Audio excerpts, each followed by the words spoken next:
இனிமே கண்ணை மூடிட்டு கடலை எண்ணெய் வாங்கலாம். ஏன்னா மந்த்ரா கடலை எண்ணெய் இதயத்தின் தயாரிப்பு. வறுக்க பொரிக்க ஏன் எல்லா சமையலுக்கும் மந்த்ரா தான். மந்த்ரா கடலை எண்ணெய், அபார ருசி, ஆரோக்கியமான உடல் நலம்.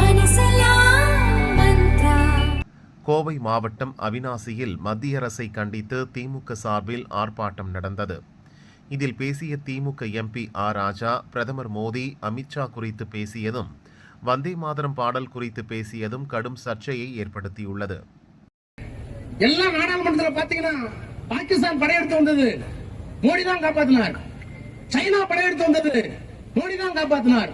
இந்த டிராமாவை ரொம்ப நாளா போட்டுட்டு இருக்காங்க. ஊடகங்களை கையில் வச்சுக்கிட்டு, டிவியை கையில் வச்சுக்கிட்டு. ஒரு புத்தகம் இருக்கார், யாரு? இந்தியாவுடைய முப்படைக்கும் தளபதியாக 3 படை, கடற்படை, வான்படை, தரைப்படை எல்லாத்துக்கும் தளபதி.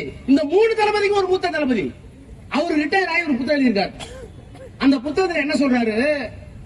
சைனா படையெடுத்து, சீனாக்காரன் படையெடுத்துட்டே வர்றான், அவனோட பீரங்கி உள்ள வந்துகிட்டே இருக்கு. 500 மீட்டருக்கு ஒரு 5 கிலோமீட்டருக்கு முன்னாடி வருது. நான் பிரதமர் அலுவலகத்துக்கு தொடர்பு கொள்றேன். தோவர்னு ஒரு அதிகாரி இருக்கார், ஐபிஎஸ் ஆபீசர், அவர் தான் தேசிய பாதுகாப்பு அலுவலர், அவருக்கு தொடர்பு கொள்றேன். ராணுவ அமைச்சர் ராஜ்நாத் சிங், அவருக்கு தொடர்பு கொள்றேன். இவங்க எல்லாம் ஒரே ரூம்ல தான் உட்கார்ந்துருக்காங்க. நல்லா கவனிங்க. இந்தியாவுடைய பிரதமர், ராணுவத்துறை கையில வைத்திருக்கிற ராஜ்நாத் சிங், உள்துறை அமைச்சர், அந்த தளபதி. இவர் கேட்கிறார், தளபதி எங்க? மேல உட்கார்ந்து கேட்கிறார், போர் எல்லையில உட்கார்ந்து கேட்கிறார். நாங்க இங்க இருந்து பார்க்கிறோம் டெலஸ்கோப்ல, 2 கிலோமீட்டர் கட்டா வந்துட்டாங்க, நான் என்ன பண்ணணும்? பதில் இல்ல.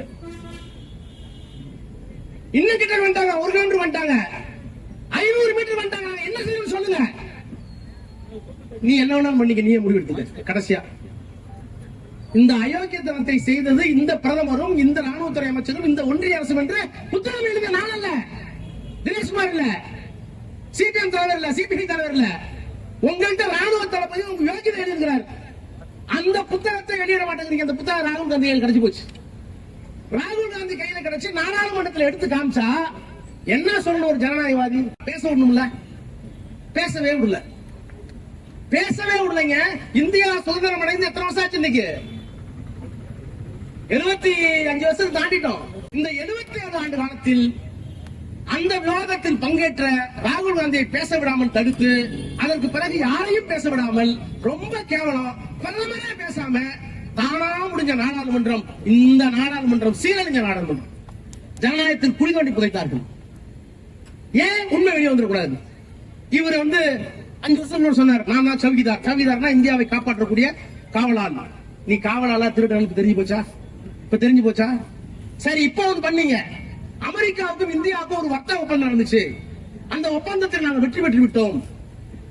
அமெரிக்காவில இந்தியாவுக்கு இவ்வளவு 500 பில்லியன் ஏற்றுமதிக்கு நாங்கள் ஆதரவு கொடுத்துட்டோம் எல்லாம் சொன்னீங்கல்ல. அதை ராகுல் காந்தி கண்டித்தார். சிதம்பரம் அந்த சபையில் கண்டித்தார்.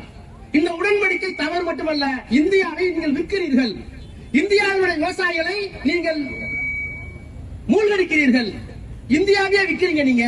ஏன்னா நாங்க எல்லாம் தானியம் விளைவிப்போம், இங்க எல்லாம் இருக்கும், நீ $1 மில்லியன் இறக்குமதி பண்றீங்க, இது என்ன நியாயம் அப்படின்னு கேட்ட உடனே அமெரிக்காவும் இந்தியாவும் போட்ட ஒப்பந்தம், அமெரிக்காவுடைய அதிபர் ட்ரம்பும் நரேந்திர மோடியும் போட்டப்பட்ட ஒப்பந்தம் கேவலம். ஒப்பந்தத்தை கொண்டாடினார்கள், ஒப்பந்தத்திற்காக பிரதமருக்கு பாராட்டு நடத்தினார்கள். இந்த உண்மை வெளியே வந்தவுடன் அந்த ஒப்பந்தத்தை திருத்திருக்காங்க. இன்னைக்கு திருத்திருக்கிறாங்க. ஒப்பந்தத்தை திருத்தினால் நீ செய்த களவாணித்தனம் நீ ஒப்புக்கொண்டதாக ஆகிவிடாதா? ஆகிடுச்சே. அப்ப இந்தியாவுக்கு என்ன பாதுகாப்பு? சைனா வர்றான், பாதுகாப்பு இல்ல. எங்களுடைய வர்த்தகத்தை தூக்கி அவன்கிட்ட கொடுக்குறீங்க, பாதுகாப்பு இல்ல. நியாயமா தேசிய பாதுகாப்பு சட்டத்தில் யாரையோ கைது பண்றாங்க. கைது பண்ண வேண்டிய 2 பேர் நரேந்திர மோடியும் அமித்ஷாவும்.